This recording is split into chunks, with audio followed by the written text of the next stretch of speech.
اور وہ اکابر علماء میں سے بھی شمار کیے جاتے ہیں. جب ان سے یہ شعر کے بارے میں پوچھا گیا تو انہوں نے قرآن مقدس کی یہ آیت کریمہ پیش کی، لا تجعلوا دعاء الرسول بینکم کا دعاء بعضکم بعض، کہ جس طرح تم ایک دوسرے کو پکارتے ہو، تو اس پر قیاس کر کے اس آیت کریمہ کے تحت انہوں نے فرمایا کہ یہ شعر پڑھنا جائز نہیں ہے.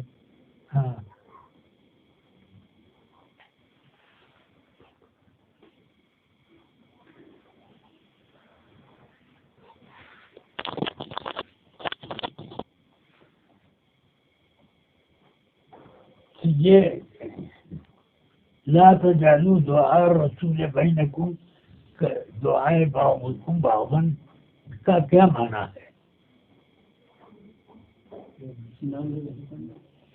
کہ اے فلاں کے باپ، اے فلاں کے بابا، اے فلاں کے دادا، یعنی کہ اس طرح کے جو الفاظ ہیں، جس طرح ہم بعض لوگوں کو پکارتے ہیں رسول پاک علیہ السلام کے لیے اے زہرا کے بابا، تو لفظ زہرا یہ رسول پاک علیہ السلام کے لیے اس طرح کے القاب ذریعے سے حضور علیہ السلام کو پکارنا بعض لوگوں کو نامناسب سا ذرا سا لگ رہا ہے اردو میں. یا ابا زہرا اگر کہا تو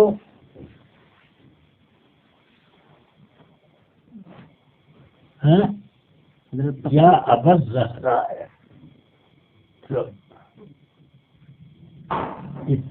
اس کہنے میں کیا ہے؟ لیکن جس طرح بعض لوگ پکارتے ہیں نا اسے عام طور سے کہ اے فلاں کے باپ، اے فلاں کے دادا، اے فلاں کے بھائی، تو اس طرح نہیں محسوب معلوم ہو رہا ہے حضرت اس سے. حضرت تفسیر ابن کثیر میں اسی آیت کے تحت ہے ولا تقولوا یا ابن عبداللہ. ہاں، یا ابن عبداللہ. بنوت خود ایک ایسا ہے کہ رسول پاک صلی اللہ علیہ وسلم کے لیے بنوت کا لفظ جو ہے خطاب کرنے میں یہ ہو جائے گا کہ اس میں ذرا تکریم کی شان نہیں ہے. تو جو ایسا شعر پڑھے تو اس پر کیا اس پڑھنا چاہیے حضرت ایسے اشعار کو؟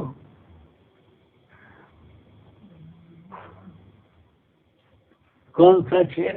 اے زہرا کے بابا سنے التجا، مدینہ بلا لیجیے. نہیں پڑھنا چاہیے بھائی. اسی طرح ایک شعر ہے اے حسنین کے نانا ہم پہ نظر کرم فرمانا، تو کیا اس پر یہ شعر قیاس کر سکتے ہیں؟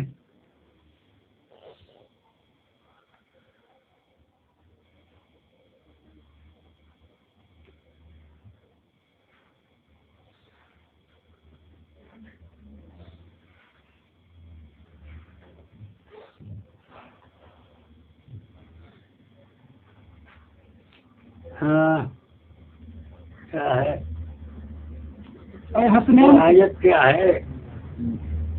لا تجعلوا دعاء الرسول بینکم کدعاء نہیں وہ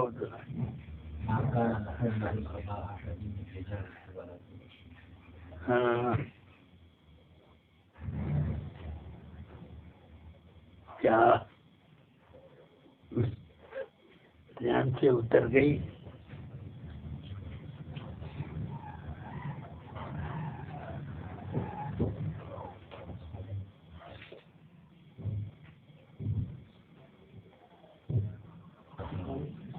حضور مفہوماً عرض کر دیجیے اس کو. محمد اللہ رسول قد خلت من قبلہ الرسل. نہیں وہ نہیں. ما كان محمد ابا احد من رجالكم ولكن رسول الله وخاتم النبيين. ہاں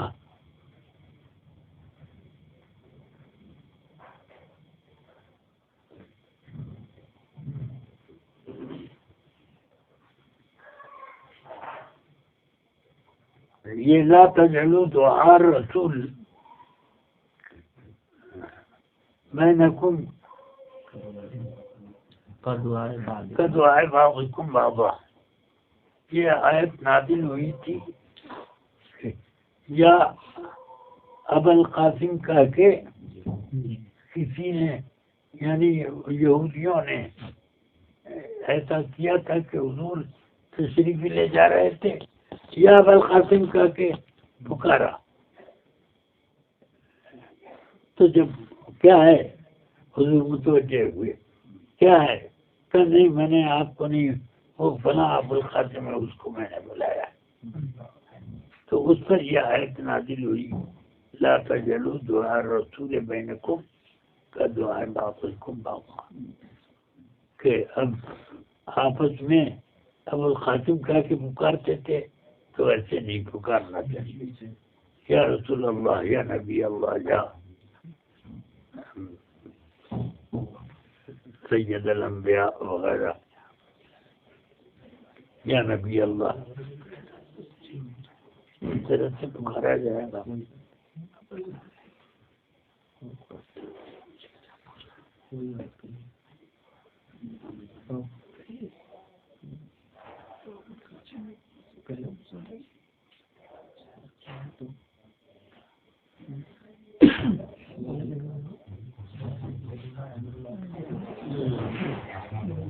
اچھا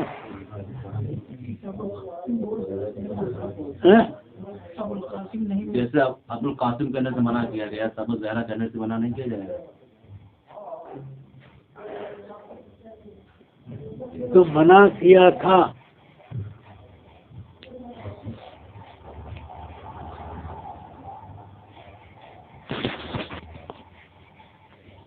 اسی پر تو یہ آیت اتری ہے.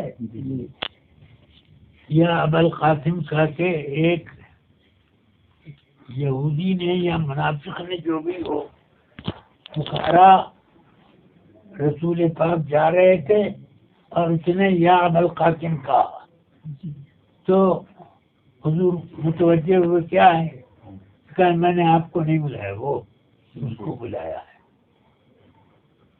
تو اب اس میں یہ ہوا کہ کنیت سے رسول اللہ صلی اللہ علیہ وسلم کو اس طرح خطاب نہ کرو جیسے آپس میں ایک دوسرے کو کنیت سے خطاب کیا کرتے ہو. ہاں یہ ہوا. حضرت یہ جو آیت ہے یہ والی یا ایھا الذین آمنوا لا تقولوا رائنا وقولوا انظرنا، ہاں کیا یا ایھا الذین آمنوا لا تقولوا رائنا، تو راہنا مت کہو، اس لیے کہ اس میں دو طرح کی نیتیں کرتے تھے. راہن میں خطاب کا الف بڑھا دیا راہنا، اور راہن کے معنی بے وقوف. سمجھ میں آیا؟ تو راہنا اے بے وقوف. تو اس سے ان کی نیت یہ تھی راہنا سے. تو اس وجہ سے کہ یہ لفظ یہودی یا منافق بولتے تھے تو راہن میں الف اشباع بڑھاتے تھے.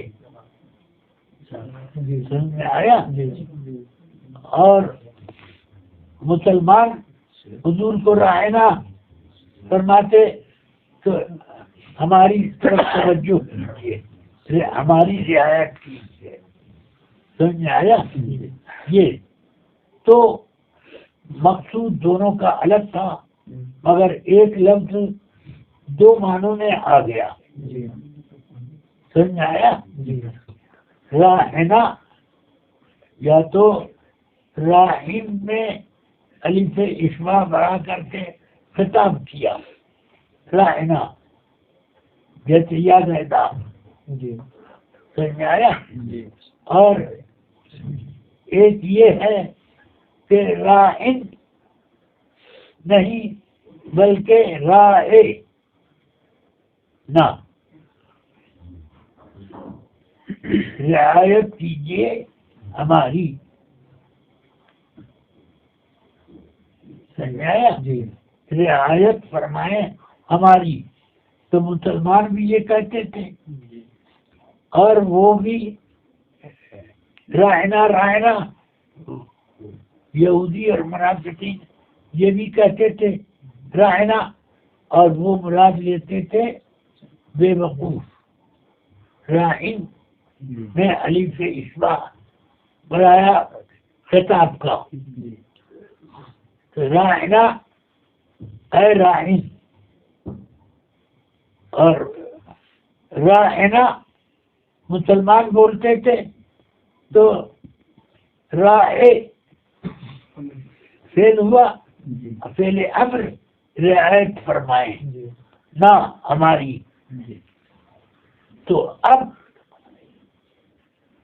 منافقین اور یہود رائنا حضور کو صفات آتے تو رائنا یہ کہتے اور نیت کرتے تھے رائے کے معنی یہ. اور دوسری روایت کیا ہے کہ ذرا اس کو دبا کے بولتے رائنا، تو رائنا ہمارے چرواہے. سمجھ میں آیا؟ تو اس وجہ سے اس لفظ سے منع کیا گیا کہ یہ لفظ بولا جائے گا ایک طرح، مگر مانے دونوں کے، وہ دونوں دو طرح ہوئے، کیونکہ لفظ میں ایک میں فعل امر لیا رائن رائے، سمجھایا؟ رائے نہ ہماری رعایت فرمائیں، تو یہ فعل امر تھا. اور رائنا تو یہ ہوا ہے ہمارے چرواہے. رائی کے معنی چرواہا، سمجھ آیا؟ یا یہ کہ رائنا وہ بولتے تھے وہ بھی، مگر معنی یہ لیتے تھے کہ رائن میں الف اشباع ہم بڑھا کے بول رہے ہیں، تو مطلب تو یہ ہوا رائنا ایک بے وقوف. یہ تو اس بنا پر منع کیا گیا. اور یہاں سے مسئلہ استنباط ہوا کہ وہ لفظ جس کے دو معنی ہوں، ایک قبیح اور ایک صحیح، تو اس لفظ کو رسول پاک کی شان میں استعمال کرنا جائز نہیں ہے. یہ استنباط ہوا. حضرت ایک سوال یہ ہے کہ ماں باپ کی نافرمانی یہ گناہ کبیرہ ہے، اور فقہا فرماتے ہیں کہ یہ گناہ صغیرہ ہے، تو اس میں کیا تطبیق ہوگی؟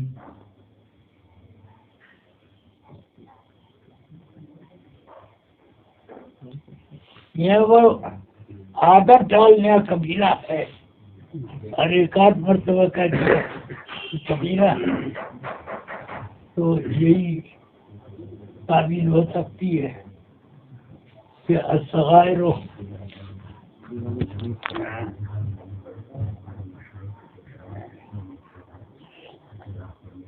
صغیرہ پر ڈٹے رہنا. الصغیرۃ تکون کبیرۃ بالاصرار والکبیرۃ توفیٰ بالتوبہ سے دماغ ہو جاتا ہے.